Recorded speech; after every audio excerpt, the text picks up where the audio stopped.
warahmatullahi wabarakatuh. Alhamdulillah rabbil alamin, wassalatu wassalamu ala asyrafil anbiya'i wa imamil mursalin nabiyina Muhammadin wa ala alihi wa ashabihi ajma'in wattabi'ina lahum bi ihsan ila yaumiddin, amma ba'd. Alhamdulillah ikhwana fillah, kembali kita lanjutkan kajian kita pada malam hari ini, masih terkait dengan pembahasan yang berkaitan tentang fadilah masjid. Pada pembahasan yang telah lalu kita sebutkan tentang fadilah 3 masjid utama, 3 masjid suci umat Islam, yaitu Masjidil Haram, Masjid Nabawi, dan Masjidil Aqsa. Semoga Allah Subhanahu wa taala memberikan kita rezeki untuk bisa berziarah pada ketiganya. Kemudian pembahasan selanjutnya adalah thawabu man bana masjidan lillahi azza wa jalla. Pahala bagi orang yang membangun masjid untuk Allah Subhanahu wa taala. Nah, secara umum membangun masjid itu masuk dalam firman Allah Subhanahu wa taala, innama ya'muru masajidallahi man amana billahi wal yaumil akhir. Sesungguhnya tidaklah ya'muru. Nah, ya'muru masjid-masjid Allah Subhanahu wa taala kecuali mereka orang-orang beriman kepada Allah dan hari akhir. Kata ya'muru itu berasal dari madahnya itu huruf ain, mim, dan ra. Ain, mim, dan ra. Amara ya'muru. Amara ya'muru. Nah, kalau imarah sendiri artinya bangunan. Dan para ulama menyebutkan ya'muru masajidallah di situ memiliki 2 makna. Ya'muru secara hakikat adalah membangun masjid. Ya'muru yang kedua adalah makna secara maknawi adalah memuliakan masjid dari sisi menjaga salat 5 waktu di dalamnya, kemudian menjaga kebersihan masjid misalnya, dan melakukan perawatan terhadap masjid yang dibutuhkan. Itu semua masuk dalam keumuman firman Allah Subhanahu wa taala, ya'muru masajidallah. Dan juga firman Allah Subhanahu wa taala, fi buyutin adinallahu ayyurfa'a wa yudhkara fiha ismuhu. Di rumah Allah Subhanahu wa taala mengizinkan ayyurfa'a. Ayyurfa'a, kalau Syekh Abdurrahman Ibn Nasir As-Sa'di rahimahullah sendiri berpendapat masuk di antara makna di rumah itu Allah izinkan ayyurfa', maksudnya diangkat dan disebut nama Allah. Kata yurfa' di situ mencakup di antara maknanya adalah mengangkat, maksudnya membangun masjid Allah, rumah Allah Subhanahu wa taala. Kemudian dari hadis-hadisnya Nabi sallallahu alaihi wasallam bersabda, pertama yang disebutkan oleh penyusun kitab, An Utsman bin Affan radhiyallahu ta'ala, dari Utsman bin Affan radhiyallahu ta'ala, bahwa Rasulullah sallallahu alaihi wasallam bersabda, "Man bana masjidan yabtaghi bihi wajha Allah azza wa jalla, banallahu lahu baitan fil jannah." Riwayat Bukhari wa Muslim. Siapa yang membangun masjid yabtaghi bihi wajha Allah, yang dengan membangun masjid itu dia mencari wajah Allah, itu mengharapkan balasan dari sisi Allah Subhanahu wa taala, banallahu lahu baitan fil jannah. Allah akan membangun baginya sebuah rumah di surga. Dan membangun sebuah rumah di surga artinya dia akan masuk surga. Karena mungkin Allah Subhanahu wa taala di antara hikmahnya, tidak mungkin Allah membangun sebuah bangunan sementara tidak ada penghuninya. Nah, kemudian di dalam hadis yang lain yang lebih terperinci lagi, kata Nabi SAW, "Man masjidan lillahi kamafhasi qitatin." Siapa yang membangun masjid untuk Allah, kamafhasa, seperti satu potongan batu, satu tempat peletakan batu. Mungkin kalau bahasanya kita ini seperti seukuran satu batu bata. Kalau masjid kita dibangun dari batu bata, maka ukurannya satu batu bata. Nah, ya kalau mungkin karena dibangun pakai hebel, ya mungkin ukuran hebel. Tapi alhamdulillah penyebutannya seperti satu potongan batu. Kata Nabi sallallahu alaihi wasallam, au asghar, atau bahkan mungkin lebih kecil dari potongan bata tersebut. Banallahu lahu baitan fil jannah. Allah akan membangunkan baginya sebuah rumah di surga. Ya. Nah, dari hadis yang kedua ini dipahami bahwasanya yang namanya membangun masjid itu tidak harus kita membangun secara keseluruhan masjidnya. Tetapi bisa di sana kita berserikat sebesar apapun kemampuan kita. Karena Nabi SAW menyebutkan seukuran batu bata. Harga satu bata kira-kira berapa? Taruhlah mungkin 2.000 perak. Maka hanya dengan menyumbang 2.000 perak misalnya pada proses pembangunan masjid, maka kita sudah bisa mendapatkan pahala membangun satu masjid. Yang dengannya Allah janjikan bangunan di surga. Jadi kalau misalnya kita lewat di perjalanan misalnya, kadang ada hal yang sebenarnya sedih lihatnya sebenarnya. Sebagian kaum muslimin itu bahkan menaruh celengan di pinggir jalan, sebagiannya bahkan duduk, sebagiannya bahkan baca salawat di pinggir jalan, mengharapkan orang-orang bersedekah. Subhanallah. Kadang terus terang rasa sedih. Kenapa? Sebegitunya orang mencari untuk rumah Allah, padahal rumah Allah itu mestinya kita agungkan. Ya, mestinya kita agungkan, kita muliakan. Nah, artinya kita nggak bisa larang juga secara mutlak, karena kita pun belum tentu bisa mencukupi keberadaan mereka. Tapi setidak-tidaknya kalau misalnya kita lewat, ada yang kita dapati kondisi seperti hal tersebut, sempatkanlah walau hanya 2.000 perak. Karena kata Nabi SAW, walau sebesar batu bata atau bahkan lebih kecil dari ukuran itu. Kalau ternyata pas kita lagi lewat cuma punya 1.000 perak, masukkan 1.000 perak. Karena balasannya adalah seperti membangun sebuah masjid. Dan yang Allah janjikan adalah bangunan baginya sebuah rumah di surga. Dan secara umum membangun masjid itu ya selain dari apa yang kita sebutkan, dia adalah simahnya orang-orang mukmin, tanda alamat dari keimanan orang-orang mukmin. Membangun masjid dalam artian termasuk diantaranya adalah memakmurkan masjid tersebut. Yang kedua, dia sunnahnya Nabi Sallallahu Alaihi Wasallam. Nabi SAW pertama kali datang ke Madinah, yang pertama kali beliau kerjakan sebelum langsung ke Madinah, hampir di wilayah Kuba, dan beliau membangun masjid Kuba. Kemudian setelah di Madinah membangun masjid Nabawi. Kemudian selanjutnya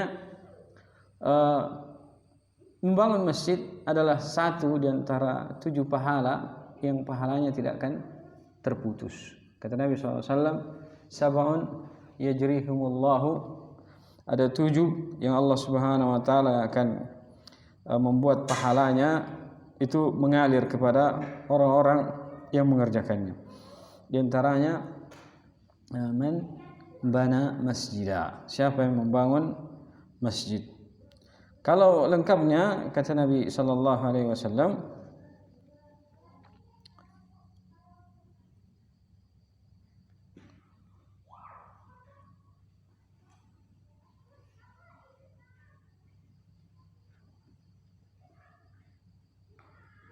tadi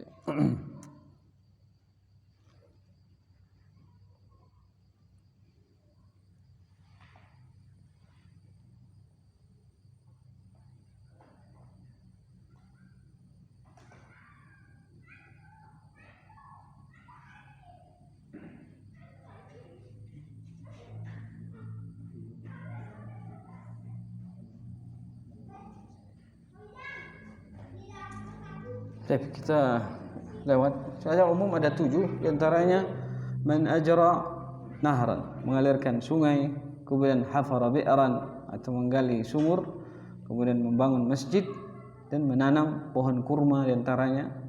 Kemudian dia punya anak soleh yang mendoakan dia. Itu semua diantara bentuk amalan yang pahalanya akan tetap mengalir walaupun orangnya telah diwafatkan oleh Allah Subhanahu wa taala. Kemudian terkait dengan masalah membangun masjid ini ada beberapa hal yang perlu kita kasih garis bawahi. Pertama, yang namanya membangun masjid itu hendaknya dibangun dari harta yang halal. Harta yang halal. Karena Allah Subhanahu wa taala berfirman, Nabi SAW bersabda, Inna Allah Ta'ala tayyib la yakbalu illa tayyib. Sungguhnya Allah Subhanahu Wa Ta'ala itu baik, tidak menerima kecuali yang baik. Sehingga membangun masjid hendaknya berasal dari harta yang halal.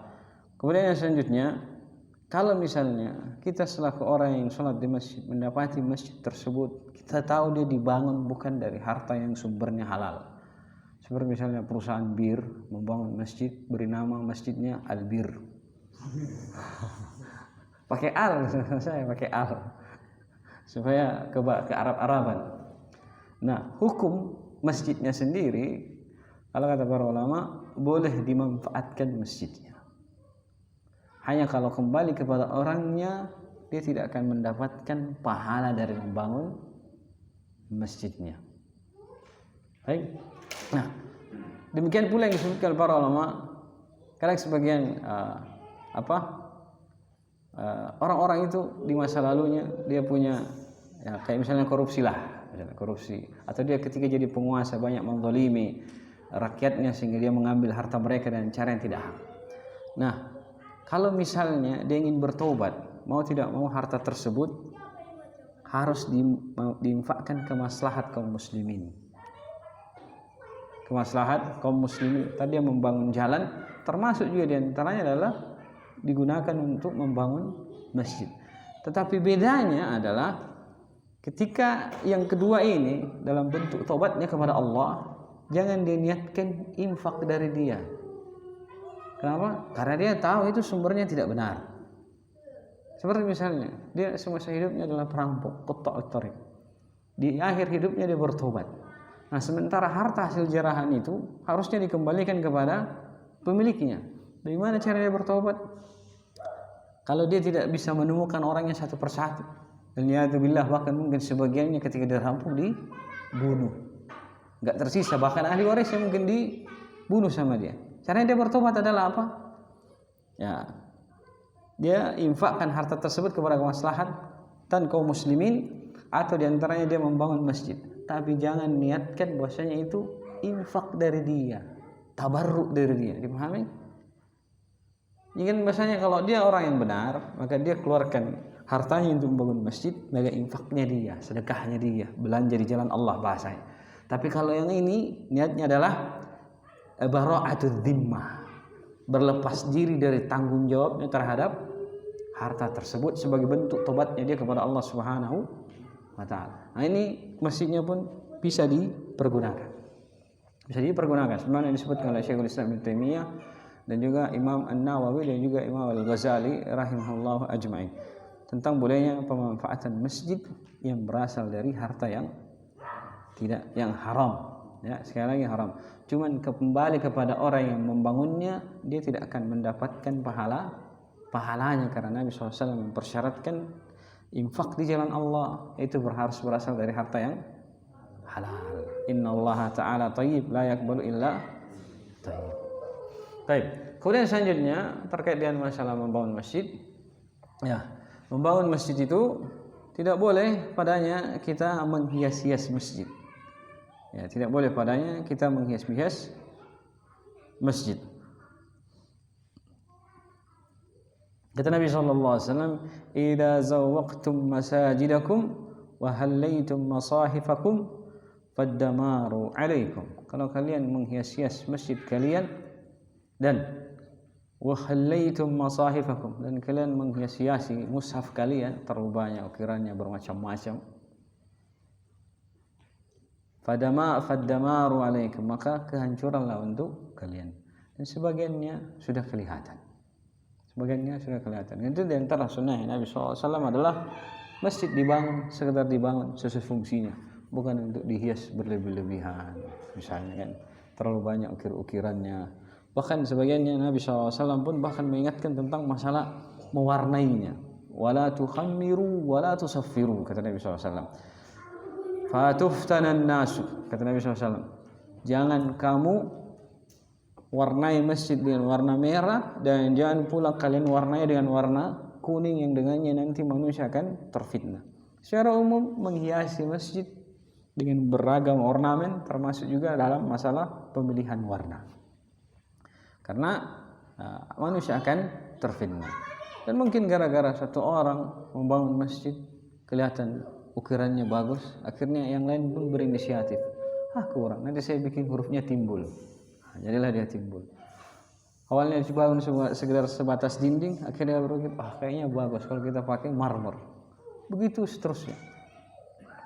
Dan Nabi SAW, di masa Nabi SAW, dikatakan masjid Nabi SAW itu terbangun dari labana. Labana itu tanah yang dibentuk seperti bata, kemudian direkatkan pakai tanah liat. Kemudian tiangnya itu batang kurma, atapnya itu adalah daun kurma. Ya, daun kurma. Dan bangunan itu dijaga oleh Abu Bakar As-Siddiq radhiyallahu ta'ala, begitu juga bentuknya oleh Umar bin Khattab. Sampai nanti pada masa Utsman baru ada sedikit perubahan. Nah, ini terkait hal yang kedua dari yang namanya membangun masjid. Kemudian yang ketiga, yang namanya membangun masjid itu ya tidak boleh membangun masjid pada tempat yang ada kuburan. Ya, kata Nabi sallallahu alaihi wasallam, "La'natullahi 'alal yahudi wan nasara ittakhadhu qubur anbiya'ihim masajida. Ala fala tattakhidul qubur masajida fa inni anhaakum an dzalik." Laknat Allah atas Yahudi dan Nasara. Kenapa? Karena mereka menjadikan kuburan nabi-nabi mereka sebagai masjid. Ala fala tattakhidul qubur masajida fa inni anhaakum an dzalik. Maka sekali-sekali kalian ingat, jangan jadikan kuburan-kuburan itu sebagai masjid.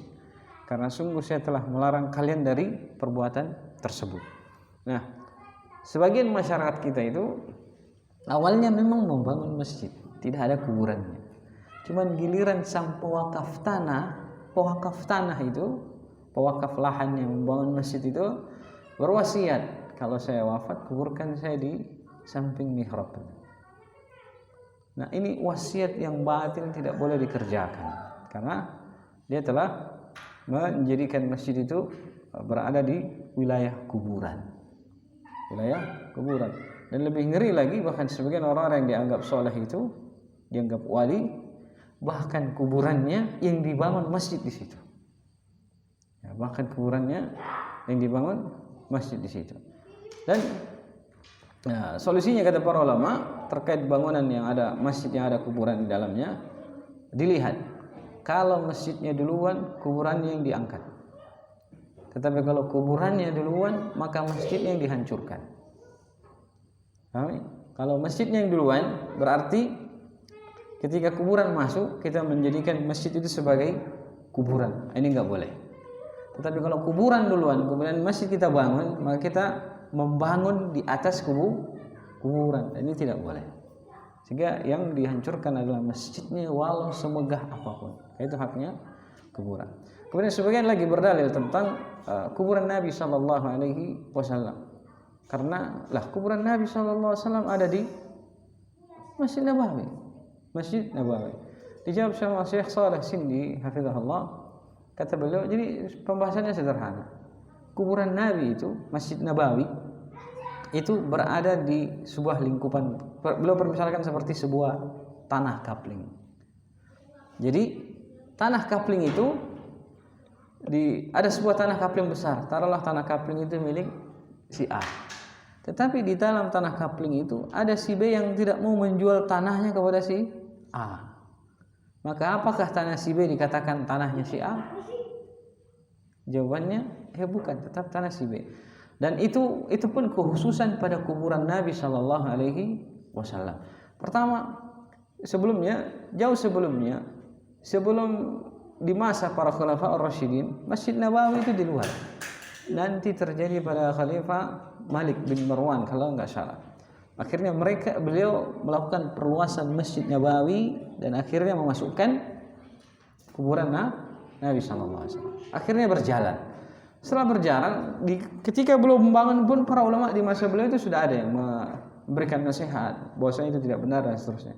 Namun ketika hal tersebut berjalan, manusia sudah banyak yang lihat, maka jadilah hal tersebut dianggap hal yang biasa di tengah manusia. Sehingga kalau diadakan perubahan misalnya, bahkan misalnya dibongkar itu, pasti orang-orang akan ribut. Orang-orang akan ribut. Bahkan sebenarnya asalnya pun dari orang-orang akan ribut. Bahkan sampai sekarang pun di saat Saudi tidak mengumumkan apa-apa, selalu saja ada fitnah yang muncul bahwasanya kuburan Nabi mau dibongkar, kuburan Nabi mau dibongkar. Padahal itu tidak boleh. Karena di antara kekhususan Nabi Shallallahu Alaihi Wasallam, kata Abu Bakar As-Siddiq, bahwasanya beliau mendengar Nabi Shallallahu Alaihi Wasallam bersabda bahwasanya innal anbiya yudfanu haitsu qubida. Bahwasanya para nabi itu dikubur di tempat mana mereka wafat. Tempat mana para nabi itu wafat. Dan Nabi SAW wafat di dalam kamarnya Aisyah. Maka jadilah beliau harus dikubur di situ, nggak bisa di tempat lain. Nah, ketika dikubur di situ, jadilah kamar Aisyah itu sebagai kuburan. Nah, karena dia sudah menjadi kuburan, datanglah Abu Bakar minta izin kepada Aisyah supaya bisa dikubur di situ. Aisyah radhiyallahu anha izinkan karena bapaknya dan suaminya mahram. Nah, setelah itu Umar bin Khattab radhiyallahu anhu karena memandang kalau udah ada yang dikubur berarti sudah jadi kuburan. Nah, Umar bin Khattab radhiyallahu taala anhu pun meminta izin kepada Aisyah. Aisyah sebenarnya sangat mengharapkan yang satu lagi itu karena hanya cukup untuk 3 kuburan. Beliau sangat mengharapkan yang satu lagi itu untuk beliau. Itu Aisyah radhiyallahu anha. Tapi karena rasa hormatnya kepada Umar bin Khattab, akhirnya beliau izinkan Umar bin Khattab dikubur di situ. Jadi awalnya Aisyah tidur itu tidak pakai hijab. Jadi ini kuburan ini tempat tidurnya Aisyah, di sini kuburannya Nabi Abu Bakar. Awalnya nggak pakai hijab. Kenapa? Dua-duanya, satu suaminya, satu bapaknya. Giliran Umar bin Khattab masuk, maka beliau pasang hijab. Karena ada orang asing bagi beliau sampai Allah Subhanahu wa taala wafatkan Aisyah radhiyallahu anha. Begitu kondisinya sampai kuburan Nabi SAW bisa berada di tempat tersebut. Jadi awalnya kuburan itu di luar, di rumah Aisyah radhiyallahu anha, di rumah Nabi SAW. Kemudian karena perluasan akhirnya dimasukkan. Tetapi sekali walaupun hal itu pun terjadi, para ulama tetap memberikan solusi, mengupayakan supaya manusia tidak terjatuh ke dalam kesyirikan. Sehingga kuburan itu walaupun kita tahu ini posisi kamarnya, mereka membangun tirai-tirai tembok yang miring, sudutnya enggak karuan, supaya orang ketika menghadap ke sana tidak terbayang oleh dia menghadap kepada kuburannya Nabi Shallallahu Alaihi Wasallam. Karena memandang maslahat yang lebih besar, jangan sampai kaum muslimin berpecah dan dikhawatirkan terjadi pertumpahan darah, bangunan tetap terjaga. Solusinya supaya orang-orang tidak terjatuh dalam kesyirikan ya seperti itu. Bahkan sampai sekarang pun polisi amar ma'ruf nahi munkar di sana di Madinah itu tetap ada yang berjaga. Ada yang berjaga, kalau ada yang mau datang mendekat, mengusap-usap dinding dan sebagainya, itu selalu mereka nasihati dan seterusnya. Sampai sekarang. Itu kadang kalau saya ngasih tausiah kepada jamaah tentang orang-orang yang berziarah ke Masjid Nabawi, khususnya ke arah kubur Nabi SAW. Jadi ketika orang ke sana itu ada yang biasa ngusap-ngusap. Nah, kalau ada orang ngusap-ngusap, orang-orang itu akan melihatnya dari berbagai persepsi. Kalau dia dari petugas kebersihan, dia akan berterima kasih. Ada yang bantu ngebersihin. Kalau dia dari orang-orang yang ahli tauhid, dia akan melihat kasihan. Nah, itu adalah perbuatan syirik. Nah, kalau dia dari polisi yang marah nahi munkar ya pasti marah karena tugasnya untuk melarang manusia dari hal-hal tersebut. Nah, ini terkait dengan Masjid Nabawi.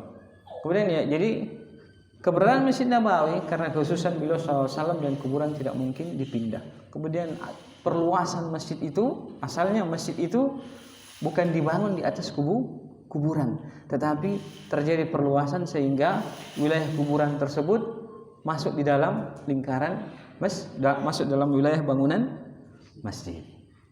Dipahami? Jadi beda dengan kondisi masjid yang sekarang. Masjid yang sekarang adalah bangun masjidnya, kemudian sengaja di depan yang di samping mihrab itu disisakan tempat kosong. Nah, tempat kosong itu kadang diniatkan untuk dikubur jenazahnya di situ. Bahkan jarang kita dapati satu masjid di depannya ada tanah kosong, satu keluarga semua dikubur di situ. Nah, ini tidak boleh. Karena kemudian sabda Nabi SAW, la tusallu ilal kubur. Jangan sholat ke kubur, maksudnya menghadap ke kubur. Wala tajlisu alaiha, jangan duduk di atasnya.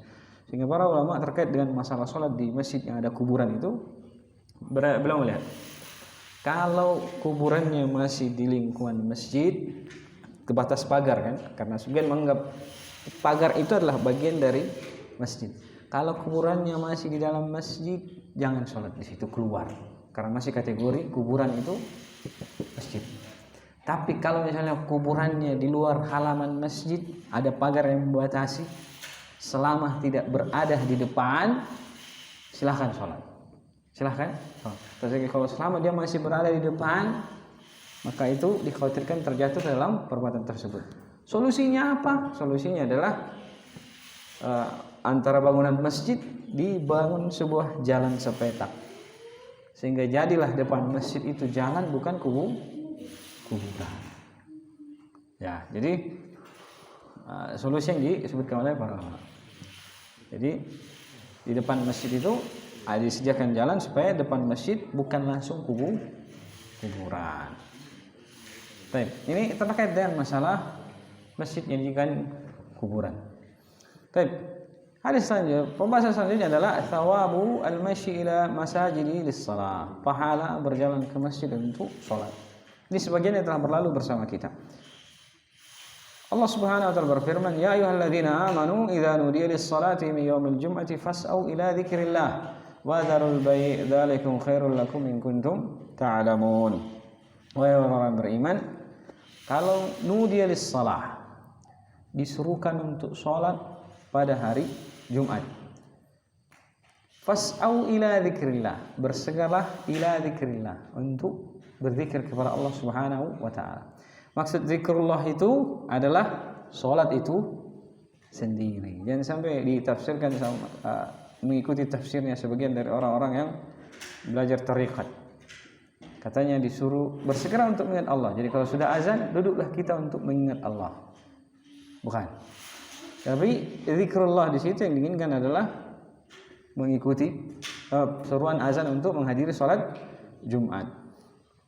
Wadharul bai', tinggalkanlah jual beli. Dzalikum khairul lakum in kuntum ta'lamun. Yang demikian lebih baik bagi kalian kalau kalian mengetahui.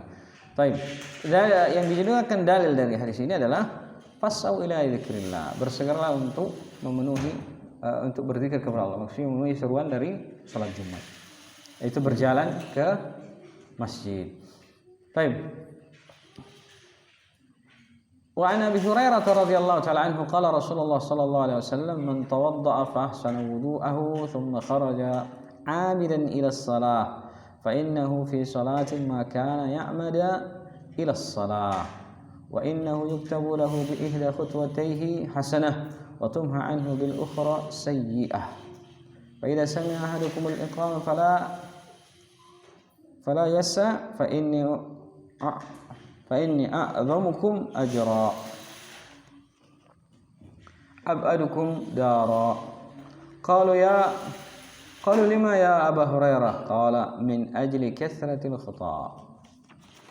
Baik. Dari Hurairah radhiyallahu taala anhu bahwa Rasulullah SAW bersabda, "Man tawadda'a fa ahsana wudu'ahu." Siapa yang berwudu kemudian memperbaiki wudunya, maksudnya mengerjakannya dalam bentuk yang sempurna dengan sunnahnya. Karena wudu itu ada yang namanya wudu ijza, sekedar mencukupi syaratnya wudu, yaitu apa? Berwudu hanya sebatas mencuci seluruh anggota wudunya sekali. Atau dengan kata lain, yang penting terpenuhi syaratnya yaitu basah. Jadi kalau misalnya ada orang yang berenang, niatnya berwudu, nyemplung sekali naik udah sah. Karena seluruh anggota wudunya telah basah. Nah, fa'asana wudu'ah maksudnya berwudu dalam bentuk yang paling baik. Artinya dia mengerjakan sunnah-sunnahnya dari membasuhnya sebanyak 3 kali, berkumur-kumur, kemudian istinsyaq dan semisalnya. Tsumma kharaja 'amidan ila shalah. Kemudian dia keluar sengaja menuju untuk salat. Fa innahu fi salatin ma kana ya'madu ila shalah. Maka sesungguhnya dia berada dalam kondisi salat maka ya'madu ila shalah, selama dia maksudkan tujuannya adalah untuk menuju salat. Nah, Wa innahu yuktabu bi ihda khutwatayhi hasana wa tumha anhu bil ukhra sayyi'ah. Dan sesungguhnya akan dicatat dengan salah satu dari langkah kakinya itu kebaikan. Wa tumha anhu bil ukhra sayyi'ah. Dan satu langkah kakinya akan dicatat penghapusan dari dosa. Subhanallah, dia sudah dapat pahala seperti orang yang dalam keadaan sholat, baru selesai berwudu, keluar dari rumahnya, kemudian setiap langkah kakinya dicatat satu pahala. Fa idza sami'a ahadukumul iqama fala yas'a. Ya, kalau seorang antara kalian mendengar iqamah, fala yas'a, enggak usah dia terlalu terburu-buru, janganlah dia berlari kalau dengar iqamah. Ini karena juga keumuman sabda Nabi sallallahu alaihi wasallam, "Idza ataitumus shalah 'alaikum bis-sakinati wal aqar." Kalau kalian mendatangi salat, hendaknya kalian datang dalam keadaan tenang dan waqar. Tidak tergesa-gesa. Ya, 'alaikum bis-sakinati wal waqar. Jadi datang ketika qomat enggak usah lari. Datang dalam keadaan tenang, berjalan seperti biasa. Fa inna a'zamakum ajra, karena sesungguhnya orang yang paling besar pahalanya di antara kalian ab'adakum dara, orang yang paling jauh rumahnya. Maka para sahabat bertanya, qalu lima ya Abu Hurairah. Kenapa ya Abu Hurairah? Orang yang paling jauh rumahnya yang paling banyak pahalanya. Qala min ajli kathratil khata. Ya, karena di antaranya adalah karena banyaknya langkah kaki yang mereka gunakan ketika menuju masjid. Dan telah kita singgung juga dalam sebagian pertemuan, bahkan sebagian sahabat itu bahkan memutar. Masjidnya dekat dari rumah, tapi beliau sengaja memutar, ambil jalannya agak jauh supaya langkah kakinya lebih banyak. Baik, kemudian selanjutnya thawabu masyi ilal masajid fi dhulm. Ya, pahala al-masy, berjalan ilal masajid fi dhulm, berjalan menuju ke masjid dalam kegelapan. Nah, ini secara khusus diperuntukkan untuk orang yang ke masjid di waktu subuh dan waktu isya, karena kita mendatanginya dalam kondisi gelap. An Abi Darda radhiyallahu taala anhu an Nabi sallallahu alaihi wasallam qala, dari sahabat Abu Darda dari Nabi sallallahu alaihi wasallam, bahwasanya beliau sallallahu alaihi wasallam bersabda, man masya fi dhulumatil lail ila al masajid laki Allah azza wa jalla bi nurin yaumal qiyamah. Siapa yang berjalan di kegelapan malam menuju masjid, laki Allah azza wa jalla bi nurin yaumal qiyamah, dia akan bertemu dengan Allah subhanahu wa taala azza wa jalla dengan cahaya pada hari kiamat. Maksudnya siapa yang bercahaya, laki Allah azza wa jalla, dia akan bertemu dengan Allah binurin, dengan cahaya. Ya, zahir adalah yang bercahaya adalah dirinya. Sebagaimana firman Allah Subhanahu wa taala, kalau orang-orang mukmin itu berdoa, Rabbana atmim lana nurana, wahai Rabb kami, sempurnakan cahaya kami. Bahkan dalam hadis yang lain Nabi SAW menyebutkan, inna ummati yub'asu yaumal qiyamati ghurran muhajjalin min atharil wudu. Sungguhnya umatku itu dibangkitkan pada hari kiamat dalam keadaan bercahaya anggota wudunya itu min atharil wudu, dari sisa-sisa karena pengaruh dari wudu mereka. Jadi tangannya itu bercahaya, wajahnya bercahaya, semua yang terbahas oleh wudu itu bercahaya. Dan ini adalah sebuah kemuliaan dari Allah Subhanahu wa taala. Kita bertemu dengan zat yang paling mulia dalam kondisi yang penuh dengan cahaya. Wa nasa, dan dari sahabat Sahal bin Sa'ad As-Sa'idi radhiyallahu ta'ala anhu, qala Rasulullah sallallahu alaihi wasallam, la yubashshiranna al-mashya'una fi dhulami ila al-masajid bin nuri tam yaumil qiyamah. Benar-benar beri kabar gembira kepada orang-orang yang berjalan di kegelapan malam menuju masjid, bahwasanya bagi mereka cahaya yang sempurna pada hari kiamat. Ini dari Nabi sallallahu alaihi wasallam. Beliau bahkan mengatakan, la yubashshiranna, betul-betul kalian hendaknya bergembira, wahai orang-orang yang berjalan di kegelapan malam menuju masjid, sesungguhnya bagi kalian pahala yang sempurna pada hari kiamat. Terus lalu bagaimana dengan kondisi kita yang banyak lampunya? Ya, karena Nabi SAW menyebutkan kegelapan malam. Ya, karena tentunya di situ ada masyaqqah. Tentu ada masyaqqah. Tapi ketika jalanan itu terang, ya semoga Allah Subhanahu wa taala juga mencatatkan pahalanya walaupun tidak sama seperti orang yang berjalan di kegelapan malam. Kemudian yang selanjutnya, thawabu man lazimal masjid wa jalasa fihi li khair. Pahala orang yang melazimi masjid, tinggal di masjid, duduk di masjid, wa jalasa fihi li khair, duduk di masjid untuk sebuah kebaikan. Allah Subhanahu wa taala berfirman, "Innama ya'muru masajidallahi man amana billahi wal yawmil akhir wa aqama as-salata wa ata az-zakata wa lam yakhsha illa Allah, fa asa ulaika ay yakunu minal muhtadin." Sesungguhnya tidaklah ada yang memakmurkan masjid-masjid Allah kecuali mereka yang beriman kepada Allah dan hari kemudian. Wa aqama as-salah, dan menegakkan salat, wa ata az-zakah, menunaikan zakat, walam yakhsha illallah, dan mereka tidak takut kepada seorang pun kecuali hanya kepada Allah. Fa asa ulaika ay yakunu minal muhtadin. Maka semoga-moga mereka itulah orang-orang yang mendapatkan petunjuk dari Allah Subhanahu wa taala. Kalimatnya innama ya'muru masajidallah. Ya, tidaklah ada yang memuliakan masjid Allah. Dan antara bentuk pemuliaan masjid itu, sebagian kita telah tersinggung, di antaranya dalam membangun masjid. Yang kedua maknawi adalah dia memakmurkan masjid, entah itu dengan salat 5 waktu, entah dengan dia duduk di masjid mengaji, entah dengan dia duduk di masjid dengan menghadiri kajian. Itu semua bagian dari bentuk memakmurkan masjid-masjid Allah Subhanahu wa taala. Takut viral lagi nanti.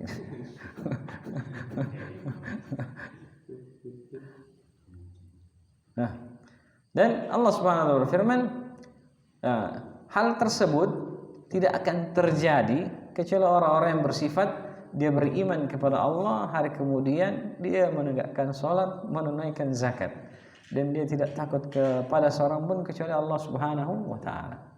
Ini gambaran di antara sifat mereka. Orang yang bisa memakmurkan masjid Allah itu dia adalah orang-orang yang punya keimanan, menegakkan salat, menunaikan zakat, dan tidak takut kepada seorang pun kecuali Allah Subhanahu wa taala.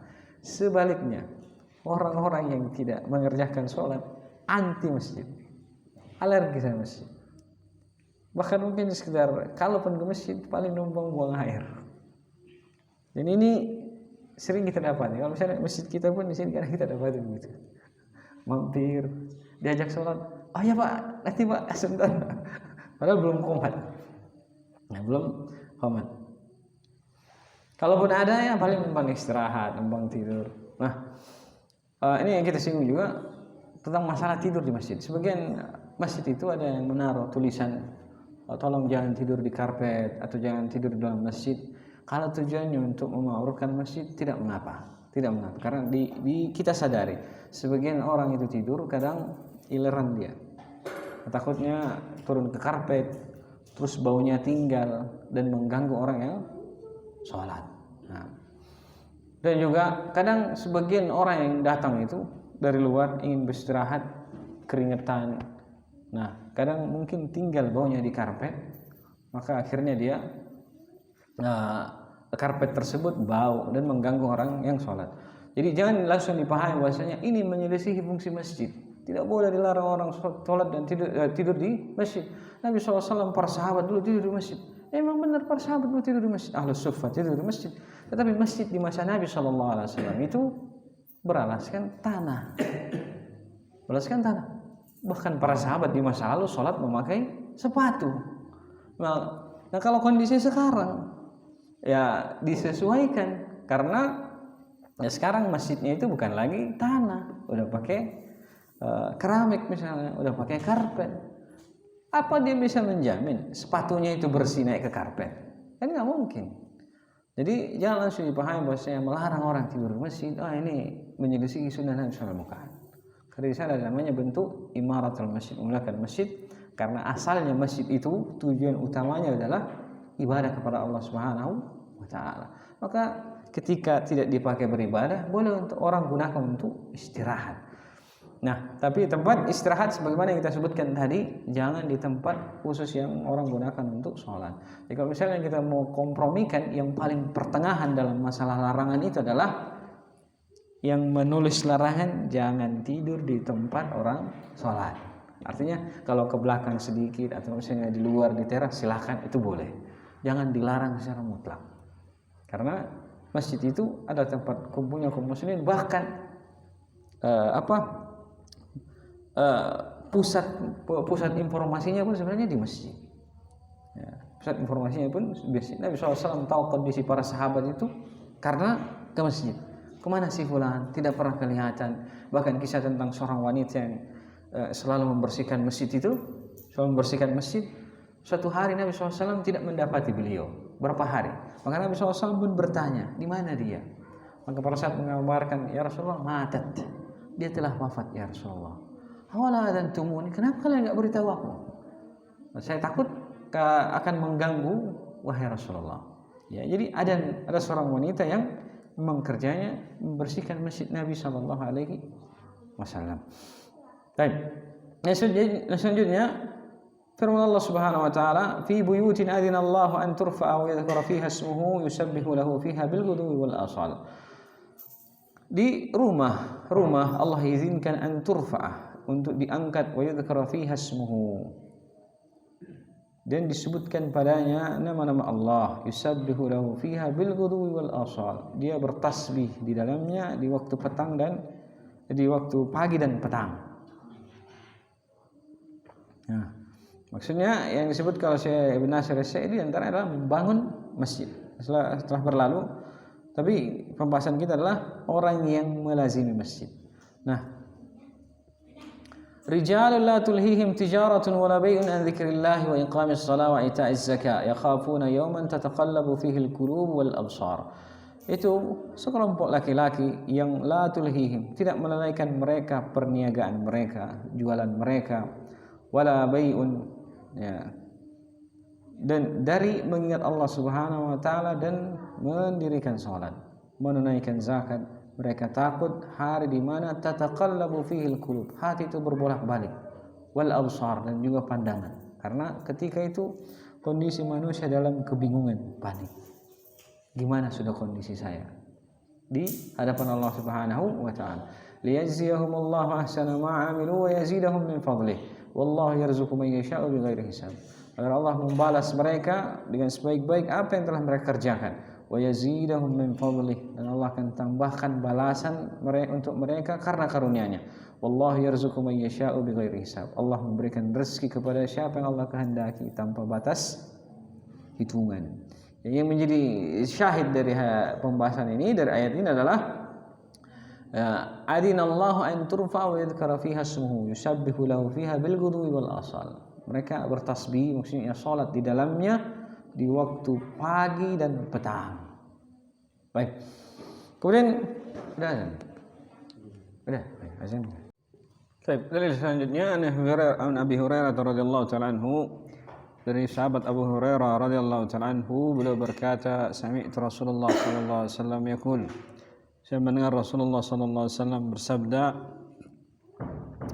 sab'atun yudhilluhumullahu fi dhillihi yawma la dhilla illa dhilluh. Ada 7 golongan yang Allah naungi pada naungannya di hari kiamat, di hari tidak ada naungan kecuali naungan Allah Subhanahu wa taala. Imamun adilun, pertama seorang imam yang adil. Yang kedua, wasyabun nasya'a fi ibadatillahi azza wa jalla, anak muda yang tumbuh dalam ibadah kepada Allah azza wa jalla. Wa rajulun qalbuhu mu'allaqun bil masajid, dan seorang yang hatinya tergantung di masjid. Wa rajulani tahabba fillahi ijtama'a ala dzalika wa tafarraqa alaihi, dan 2 orang yang saling mencintai karena Allah, tidaklah mereka berkumpul kecuali karena Allah, dan tidak pula mereka berpisah kecuali karena Allah. Wa rajulun da'athu imra'atun dhatu mansabin wa jamalin faqala inni akhafu Allah azza wa jalla, dan seorang lelaki yang diajak oleh wanita yang punya kedudukan dan kecantikan, lalu ia berkata, aku takut kepada Allah azza wa jalla. Wa rajulun tasaddaqa bi sadaqatin fa akhfaha, dan seorang lelaki yang bersedekah dengan sebuah sedekah, fa akhfaha, kemudian ia sembunyikan. hatta la ta'lamu shimaluhu ma tunfiqu yaminuhu, sehingga tangan kirinya pun enggak tahu apa yang diinfakkan oleh tangan kanannya. Wa rajulun dzakarallaha khaliya fa fadat aynahu, dan seorang lelaki yang mengingat Allah Subhanahu wa taala dalam keadaan bersendirian, lalu air matanya pun mengalir, tumpah air matanya. Baik, di sini hadis yang disebutkan oleh penyusun bahwasanya hadis tentang 7 golongan yang Allah Subhanahu wa taala naungi pada hari tidak ada naungan kecuali naungan Allah Subhanahu wa taala. Sedikit penggambaran tentang hari kiamat. Ya, di hari kiamat itu kenapa kita sangat butuh kepada naungan Allah Subhanahu wa taala? Karena dikatakan matahari itu sangat dekat.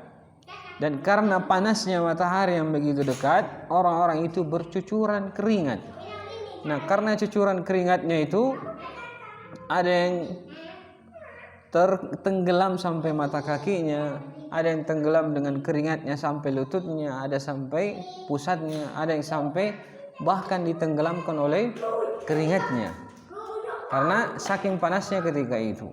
Dan ketika itu pula dikatakan ada 7 golongan yang Allah Subhanahu wa taala naungi. Sehingga ketika kita berada di naungan tersebut, kita diharapkan tidak akan berkeringat, sehingga kita tidak akan ditenggelamkan oleh keringat kita.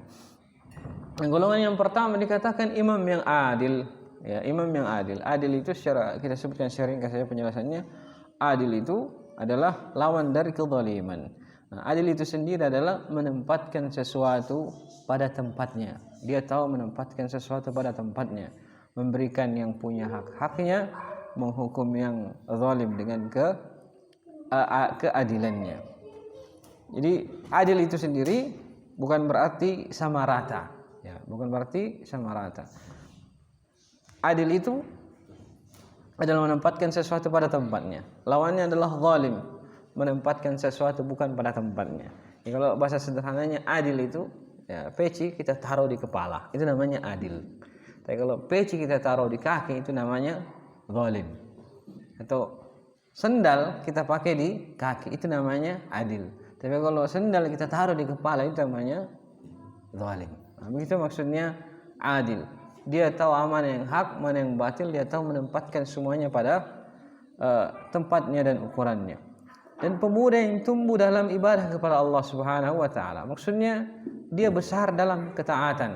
Dia besar dalam ketaatan. Nah, ini sudah jadi modal sebenarnya. Dia tumbuh dan besar dalam ketaatan sampai lewat masa mudanya. Masa muda itu sampai kapan? Kata para ulama, masa muda itu sampai 40 tahun. Masa muda dari umur dia dewasa sampai 40 tahun. Yang istilahnya kalau kita belum sampai umur 40 tahun, jagalah ibadah kita kepada Allah. Karena kita masih kategori muda. Nah, kalau sampai sudah 40 tahun sudah masuk kategori dewasa. Nanti setelah 40 sampai 60 ke atas itu baru masuk kategori tua. Masuk kategori tua. Dewasa itu 40 sampai sekitar 60. Jadi kalau kita berada di umur itu sampai sebelum 40 tahun, perbaikilah ibadah kita kepada Allah Subhanahu wa taala. Modal. Semoga Allah Subhanahu wa taala memberikan kita fadilah ini. Kemudian yang selanjutnya, rajulun qalbuhu mu'allakun bil masajid. Seorang lelaki yang hatinya tergantung dengan masjid. Artinya ya dikit-dikit dia taunya masjid ya.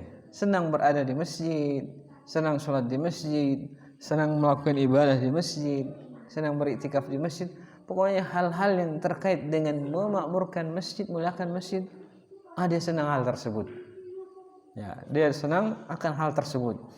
Sebagai lagi yang menafsirkan tafsir di antara tafsir yang aneh yang pernah dengar, rajulun mu'allakun bil masajid. Hati orang yang hatinya tergantung dengan masjid. Maksudnya adalah remaja masjid. Remaja masjid. Sebenarnya enggak, maksudnya remaja masjid itu bukan karena usia mereka remaja, tapi orang-orang yang selalu meremajakan masjid. Nah, ini cocok logi namanya. Nah, amal yang ini ya tidak terbatas pada usia. Kemudian warajulani tahabba fillahi ijtama'a ala dzalika wa tafarraqa alaihi. Dan dua orang yang mereka saling mencintai karena Allah. Mereka tidaklah bertemu kecuali karena Allah dan tidaklah mereka berpisah kecuali karena Allah. Tergambar? Tergambar kira-kira? Tergambar? Ya, tidaklah rasa senang yang ada di antara keduanya karena sama-sama, misalnya sama-sama satu kajian, sepemahaman, gitu kan? Nah, tidaklah mereka berpisah kecuali salah satunya telah berpaling dari agama Allah. Misalnya, dia sudah futur, dia begini, akhirnya pisah. Kalaupun ketemu, kita ayo ketemu ngaji bareng. Itu gambarannya. Saling mencintai karena Allah. Karena sebab-sebab yang Allah sebutkan itu, akhirnya mereka saling mencintai satu sama lain. Nah, yang selanjutnya, warajulun da'athu imra'atu dhatu mansabin wa jamalin faqala inni akhafullah. Dan seorang lelaki yang diajak oleh wanita yang punya kedudukan, ya punya jabatan, mungkin punya bisnis besar, wa jamalin, dan cantik lagi. Faqala inni akhafullah. Lalu ia berkata, sesungguhnya saya takut kepada Allah Subhanahu wa ta'ala. Ya, maksudnya diajak pada bentuk kemaksiatan, diajak berzina, lalu ia berkata saya takut kepada Allah Subhanahu wa ta'ala. Nah, dan orang-orang yang takutnya seperti ini itu banyak kisahnya, bahkan Al-Quran pun memuji dalam banyak ayat. Bahkan di dalam surah Rahman sendiri disebutkan waliman khafa maqama rabbih jannatan, bagi orang yang takut kepada kedudukan Rabbnya, dua surga. Setelah disebutkan dua surga tersebut, ditutup lagi dengan ayat wa min dunihima jannatan. Selain dari dua surga itu masih ada dua surga yang lain. Cuman karena persoalan memiliki rasa takut kepada Allah Subhanahu wa ta'ala. Bahkan ada orang yang dikisahkan dari Bani Israel berwasiat kepada anaknya, kalau saya mati, bakar jenazah saya, kemudian abunya sebar di lautan. Kalau Allah mampu, Allah akan bangkitkan saya. Maka setelah disebar di lautan debunya oleh anaknya, Allah bangkitkan dia. Maka dia pun ditanya, kenapa kamu berbuat seperti itu? Ya Allah, saya tidak berbuat hal tersebut kecuali karena saya takut kepada keagungan-Mu. Takut nanti kamu azab saya begini dan seterusnya. Maka dikatakan bahwasanya orang tersebut diampuni oleh Allah Subhanahu wa ta'ala. Karena apa? Persoalan cuman sekedar takut kepada Allah Subhanahu wa ta'ala. Wa rajulun tasaddaqa bi sadaqatin fa akhfaha, dan seorang lelaki yang bersedekah dengan sebuah sedekah kemudian dia sembunyikan. Infaknya diam-diam.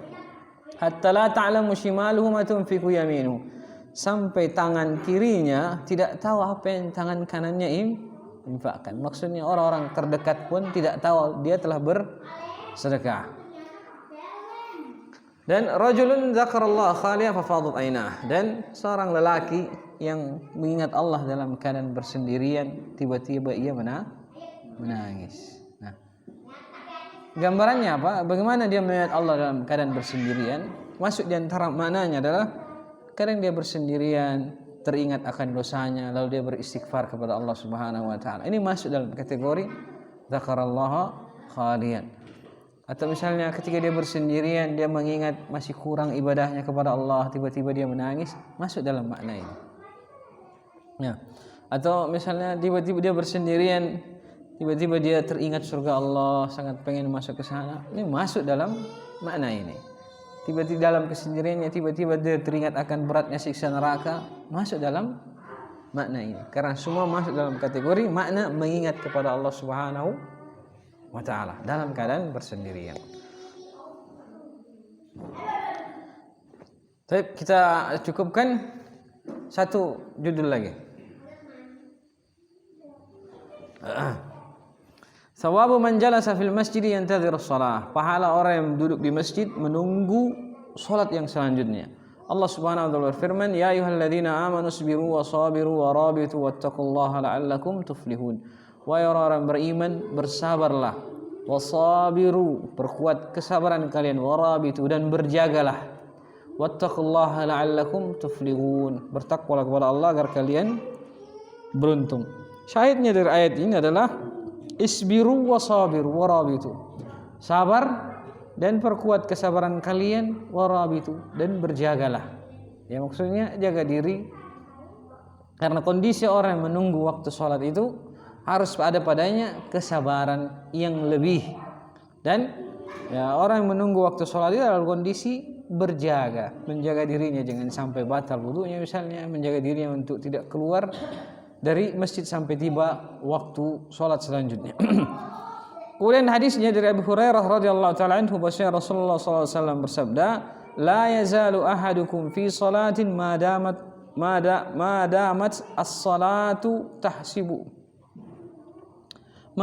as-salatu tahsibuhu wal malaikatu taqul, ya, tahbisuhu. Bahwasanya la yazalu ahadukum fi salatin ma damatis salatu tahbisuhu, seorang itu akan senantiasa dianggap dalam keadaan salat, ma damatis salatu tahbisuhu, selama yang menahan dia adalah salat. Wal malaikatu taqul Allahumma ighfir lahu Allahumma arhamhu, dan para malaikat pun berdoa, ya Allah ampuni dia, ya Allah rahmati dia, malam yakun min musallahu au yuhdis, selama dia tidak berdiri dari tempat sholatnya atau berhadas. Ini diantara satu fadilah tentang zikir setelah sholat. Begitu dia selesai salam, jangan langsung berdiri, duduklah walau sebentar, karena di sana ada malaikat yang berdoa untuk dirinya. Karena Nabi SAW bersabda, madama fi musallahu, selama dia masih berada di tempat sholatnya, au yuhdis, dan selama dia belum berhadas. Jadi kalau salam assalamualaikum warahmatullahi wabarakatuh, dululah sejenak sampai sekedar istighfar mungkin selesai, atau sekedar Allahumma antas salam wa minkas salam sampai selesai. Insyaallah doa malaikat pun sudah selesai, karena sangat ringkas doanya malaikat ini. Kemudian berdirilah kalau ada hajat. Wa fi riwayatin li Muslim, dan dalam riwayat Imam Muslim, la yazalul abdu fi salatin ma kana fi musallahu yantadhiru as-salah, dan senantiasa seorang hamba itu dianggap dalam keadaan salat selama ia masih di tempat salatnya menunggu salat yang selanjutnya. Wal malaikatu taqul, dan para malaikat pun berdoa, Allahumma ighfir lahu Allahumma arhamhu, ya Allah ampuni dia, ya Allah rahmati dia, hatta yansarifa au yuhditha, sampai dia berpaling keluar dari tempat salatnya atau berhadas. Qila wa ma yahdithu, qala yafsu au yadrut. Ditanya kepada Nabi SAW, ya Rasulullah, bagaimana hadasnya dia? Maka kata Nabi SAW, yafsu au yadrut. Yafsu itu dia kentut tapi tidak bersuara. Yadrut, kentut dengan suara. Detailnya bahasa Arab ya. Dua jenis kentut aja dibedakan. Yang tanpa suara dengan suara. Yafsu tanpa suara, yadrut dengan suara. Ini fadilah tentang orang yang ini, hadis ini juga masuk dalam fadilah dari judul yang disebutkan oleh penyusun kitab ini, bahwasanya fadilah orang yang duduk di dalam masjid karena sebuah kebaikan. Di antara bentuk duduk itu adalah menunggu waktu sholat. Itu bab yang selanjutnya. Wallahu ta'ala alam. Pada pertemuan berikutnya kita singgung tentang zikir setelah sholat subuh.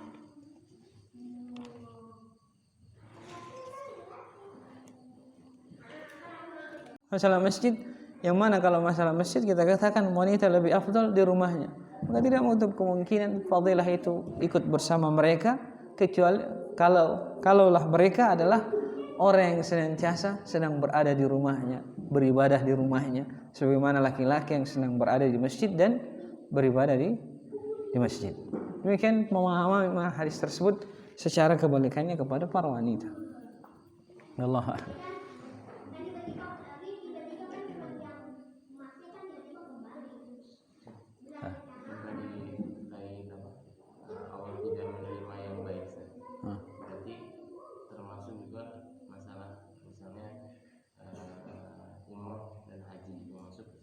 Kalau misalnya gini, dia tahu mana